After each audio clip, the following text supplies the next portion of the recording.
আমার সঙ্গে এই মুহূর্তে রয়েছেন সিপিএম নেতা তিলক ঘোষ, যার বাড়িতে আক্রমণের যে খবর আমরা জানাচ্ছিলাম। আমার সঙ্গে ফোন লাইনে রয়েছেন তিনি।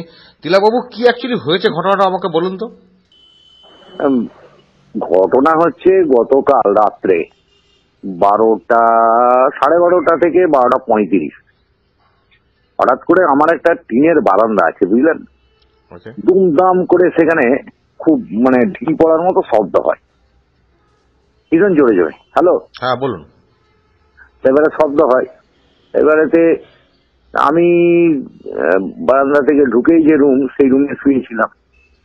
আমি ভাবলাম কি ঝড় উঠলো, দেখি ঝড় তো নয়। তখন দেখি বাড়ির সামনে দিকেও অসাব্র ভাষায় কিস্তি আর ভাঙচুর দরজা, লোহার দরজা তো, তাতে মনে হয় শাবল বা হাম্বর দিয়ে কেউ ফেলছে আর কি, ভাঙার চেষ্টা করছে, ধাক্কা মারছে, শব্দ পাচ্ছি। পিছন দিক দিয়ে সেখানে লোহার পাইপ, পলিথিনের পাইপ, জল লাইন ফল লাইন যেগুলো যা আছে, বাথরুম ফাথরুম থেকে আরম্ভ করে আপনার ঘরে পাম্পের জল, সেই লাইনগুলো ভাঙাভাঙি শব্দ পাচ্ছি। আবার আমার ঘরের সামনে ওই একটা শাটার ছিল, ভালো কি বলে ওই প্লাইউডে, সেখানেতে লোহার ভালো গ্রিল বসানো আছে, সেইগুলোকে শাবল দিয়ে ভাঙছে। ঘরের চারপাশটা একদম ওইরকম বিকট শব্দ, আওয়াজ, আর সেই অসাব্য অকথ্য ভাষায় কি এটা চলছে। তারপরে কি আর করবো, 2-3 মিনিট কি 4 মিনিট শোনার পরেই তো আমি পুলিশকে ফোন করলাম। এখন এই ঘটনা। না না, আপনি যখন এরকম ঘটনা ঘটছে তখন আপনি কি করলেন? ওখানে বেরিয়ে কি আওয়াজ দিচ্ছিলেন? আওয়াজ দিচ্ছিলাম না, বেরিয়ে কি করে আওয়াজ দেবো বলুন না। ওরা তো সংখ্যা তত্ত্বের দিক থেকে অনেকটা বেশি আছে বলেই মনে হলো, অনেকজন মিলে কিস্তিকে উই করছে। তারপরে ওই ঘরটার চারপাশে দিয়ে বিভিন্ন ভাঙাভাঙি করছে, তার শব্দ হচ্ছে। স্বাভাবিকভাবেই আমি আর বেরিয়ে কি চ্যালেঞ্জ করতে পারবো সেই সময়?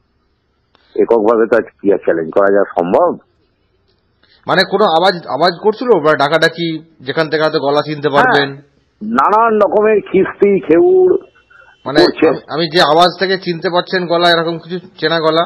না, সেই রকমটা আমি খুব একটা আপনার মালুম করতে পারি নাই, কারণ একসাথে সেই কোরাসের মতো করে গালিগালাজ করছে। তো মোটামুটি কতজন আন্দাজ করলেন যে এসেছিল? দেখুন, আমার ধারণা, আমার আন্দাজ হচ্ছে 10-15 জন তো হবেই।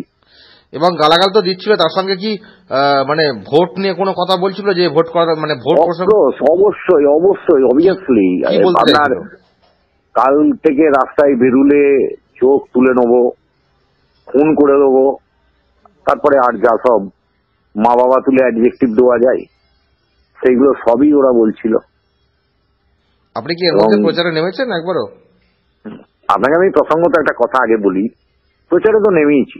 প্রচারে আমরা তো সবসময়ই থাকি। আমাদের পার্টির যে মতাদর্শ, কমিউনিস্ট পার্টি মার্ক্সবাদীর যে মতাদর্শ, এই মতাদর্শ নিয়ে তার প্রচার, তার আলাপ আলোচনা, তার যে কর্মীদের নিয়ে একটা অধ্যাবসায়ের মধ্যে যে আমরা 12 মাস 30 দিন থাকি, সে প্রক্রিয়ার মধ্যেই আমরা রয়েছি।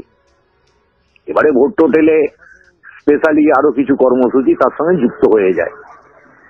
এবারে দিন সাতেক আগে, বুঝলেন, এই কামারপুকুর কলেজ মোড়ে তোমার বাড়ি, এখানে কয়েকটা দোকানেতে শাসক দলের লোকজনেরা, আমি তার স্টেশনারি দোকানে কেন মাল কিনি, সে কেন আমার সঙ্গে কথা বলে, কেন আমাকে চা খাওয়ায়, সেলুনওয়ালা একই কথা, চায়ের দোকান একই ঘটনা।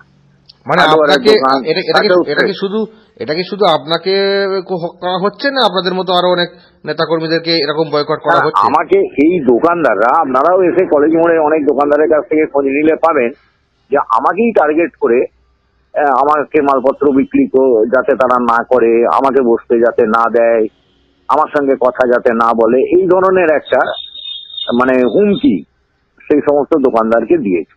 দোকানদাররা কেউ প্রতিবাদ করেছে, কেউ মৃদু প্রতিবাদ করেছে, কিন্তু কেউই আমাকে সরাসরি এইসব কথাবার্তা ওদের কথা রেখে ওদের কথা কার্যকর করে। আমার সঙ্গে যেমন আগেও ব্যবহার ছিল, এখনো আজও সেই সেম একই ব্যবহার আছে। তিলকবাবু, তাহলে এখন কি করবেন? এখন যদি এইভাবে আপনাকে সামাজিকভাবে বয়কট করা হয়, যদি ঘর চড়াও হয়, আবার ভোট চলছে, ভোট পর্ব চলছে, তাহলে কি করবেন? এখন দেখুন, আমরা একটা ডেমোক্রেটিক রাষ্ট্রে বাস করি, তো তা স্বাভাবিকভাবেই বয়কট করে দেবো বললেই তাই বয়কট করা যায় না। আমি এখানে জন্মেছি, এইখানের স্কুলে অর্থাৎ রামকৃষ্ণ মিশন স্কুল থেকে আমি হায়ার সেকেন্ডারি পাস করি। পাশে খালের এপারটায় কামারপুকুর কলেজ থেকে আমি গ্র্যাজুয়েশন করি। তাতে বর্ন অ্যান্ড বট আপ হচ্ছি আমি কামারপুকুরের লোক, ঠিক আছে? চাকরি বাকরি বরফটা কখনোই তেমন চেষ্টা চরিত্র করিনি। তা স্বাভাবিকভাবেই অনেক স্কুল অর্গানাইজেশন, লাইব্রেরি অর্গানাইজেশন, আমাদের পলিটিক্যাল নানান কাজকর্মের সঙ্গে তো দীর্ঘদিন যাবৎ আমি যুক্ত আছি, আপনারাও দেখছেন, জানছেন। স্বভাবতই অত সহজে ওটা সহজ সাধ্য হবে বলে আমি মনে করি না। যারা এটা করছে তারাই নিজেরাই কোণঠাসা হয়েছে। তাদের নিজেদের দ্বন্দ্বকে চাপা দেবার জন্য, নিজেদের সমস্ত রকমের দুষ্কর্মকে একটু ঢাকা দেবার জন্য নতুন নতুন কৌশল নিয়ে আক্রমণটা গোটা রাজ্যে যেমন আমাদের পার্টির ওপরে হচ্ছে, আমাদের গোঘাট থানায় তো হচ্ছেই, তারই একটা অংশ বিশেষ বলতে পারে। ওকে ওকে, অসংখ্য ধন্যবাদ তিলক ঘোষ। ধন্যবাদ, আপনাকে অনেক ধন্যবাদ। আমি আর একটা কথা বলবো। হ্যালো, বলুন। সেটা বলবো এই যে আপনাদের মাধ্যমে খুব সবিনয়ে আমি আপনাদের যারা সত্রী মণ্ডলী রয়েছেন তাদের কাছে আবেদন করব যে আমাদের রাজ্যের এবং দেশের এই যে দুটো সরকার চলছে, যে সরকার দুটো কোনো দিশা নাই, যে সরকার দুটো কতগুলো সমাজ বিরোধী তৈরি করছে, এর বিরুদ্ধে নিশ্চিতভাবে পশ্চিমবাংলার সাধারণ মানুষের ওই প্রায় ৭৮,০০০ বুথেরই একটা মানসিকতা তৈরি হয়েছে।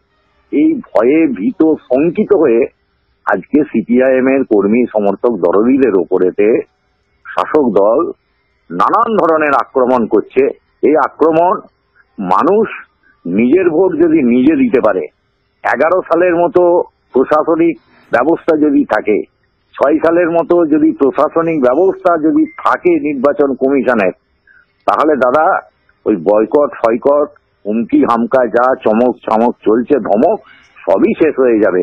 আশা রাখি আরামবাগবাসী, সমগ্র আরামবাগ মহকুমাবাসী, আমাদের পশ্চিমবঙ্গবাসী এই ধরনের পথে আগাচ্ছেন বলে আমার রাজনৈতিক অভিজ্ঞতা থেকে তাই মনে হয়েছে।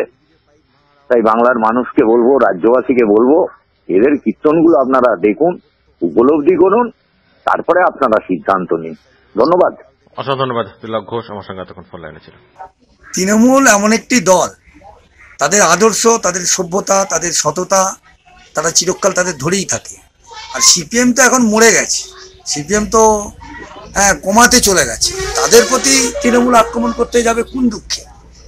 এখন যদি সিপিএম এর সেই গোঘাট থানায় যদি সেই পজিশন থাকতো, তাহলে তারা আমাদের বিরুদ্ধে অভিযোগটা করতো। এই অভিযোগটা পুরোপুরি ভিত্তিহীন অভিযোগ। ওনারা ওদের নিজেদের মধ্যেই দলাদলির মধ্যে ওদের হচ্ছে, সেটা আমাদের দিকে ওনারা তাক করছেন। এটা সম্পূর্ণভাবে মিথ্যে কথা।